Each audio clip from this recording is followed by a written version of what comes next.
we still recording? Yeah. Okay.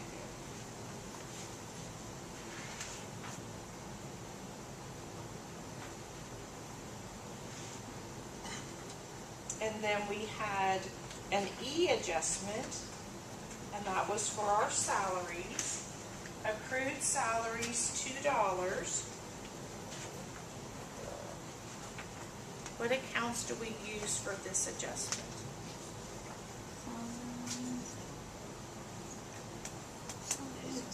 The salaries payable and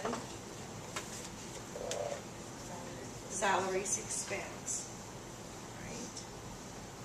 There's our salaries expense. That's our debit for $2.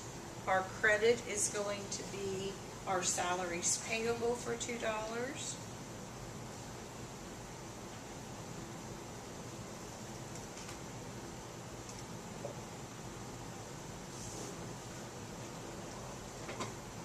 Remember, this is the adjustment that we usually reverse on the first day of the next accounting period, and we just will do the opposite. Debit to salaries payable, credit to salaries expense. We just reverse it. So we don't have to remember that odd number that's in the salaries payable. Now, it's a little strange to have a credit balance in the expense, but we will until we make that payment for the salaries in the next pay period.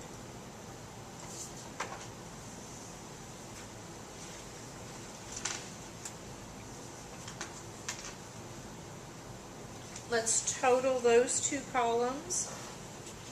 Use your single line to indicate that you added, and then your double line to indicate that it's a total.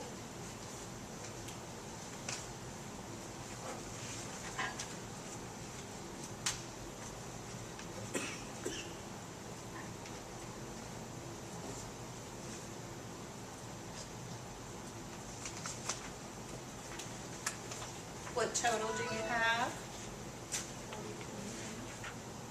33.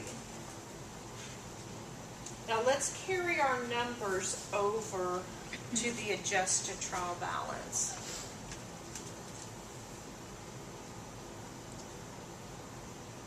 I'm going to let you carry your numbers over there, and then we'll check it.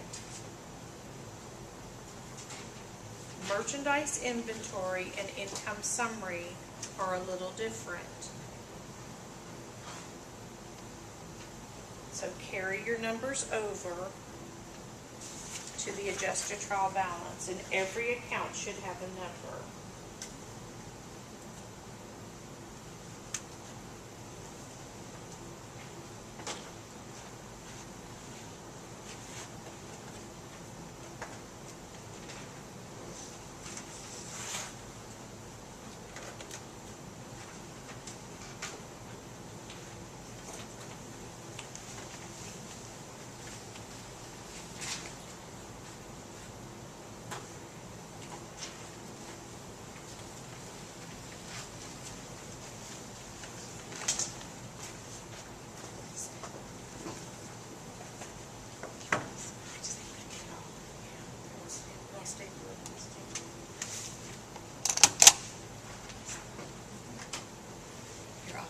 I'll just put them up. Oh, staple it.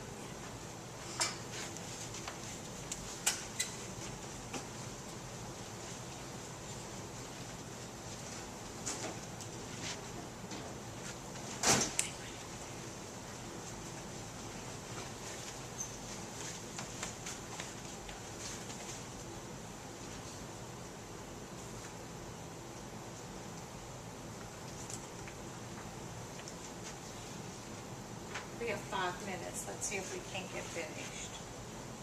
As you're carrying your numbers over to the adjusted trial balance, there are two that are just a little tricky. Your merchandise inventory, we only want to carry over the ending merchandise inventory, but for income summary, we want to carry over both numbers. Add up those two columns and see if you come up with 116.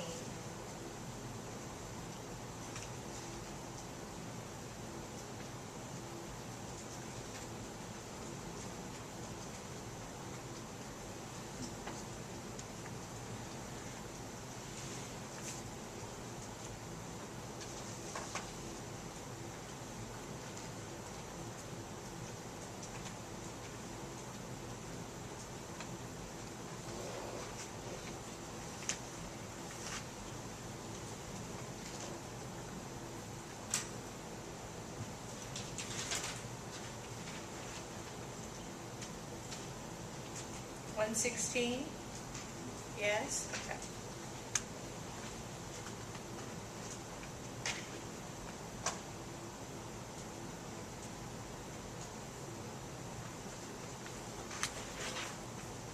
So income summary has both numbers carried over to the adjusted trial balance. The adjusted trial balance for merchandise inventory only has the ending amount that's brought over to the adjusted trial balance. Our number still should be 116. Just put it in your calculator, quickly make sure that it comes up to 116.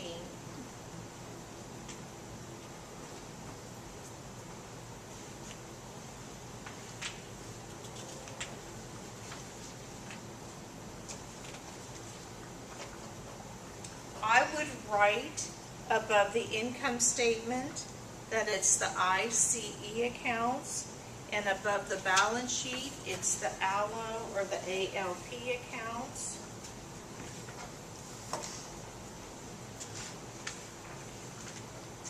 As you carry your numbers over, and we can't use the income summary as our division point because we didn't have all of our accounts listed on the trial balance. The salaries payable might be the one, I need to move it over a little, that gets put on the wrong side. It needs to go to the balance sheet because we added it below the totals. But as we go down the list, cash would go to the balance sheet, accounts receivable balance sheet, merchandise inventory balance sheet, store supplies and store equipment balance sheet, accumulated depreciation store equipment goes to the balance sheet, accounts payable and the capital account go to the balance sheet, and then the payable, the liability down at the very bottom, salaries payable. All of the other accounts will go to your income statement. For the income summary, we need both numbers. We need your debit and your credit listed there. This is the line.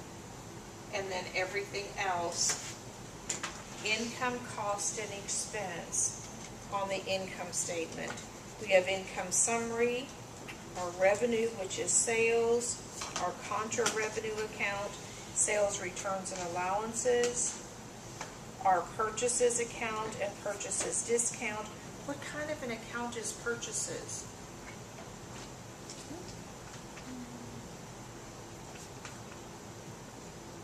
It'll be on the test. No, it's a cost. Okay, it's a cost account. It's that first C account, ICE. And then what is purchases discount? Contra cost and purchases returns and allowances, which we didn't have on here. A contra cost, all right? And then our freight in, that's also a cost. Salary, all of our expenses. And what kind of accounts are those? Their name gives them away. They're an expense. Now, as you add that up, remember they're not going to equal. And did we have a net income or a net loss? A net loss inside your columns. If you need to go, you can go. If you want to stay just a minute and get the rest of this, you can. I just wanted to make sure we covered all of it. I know the last part was kind of rushed, but it's not the first time we've done a worksheet. So the only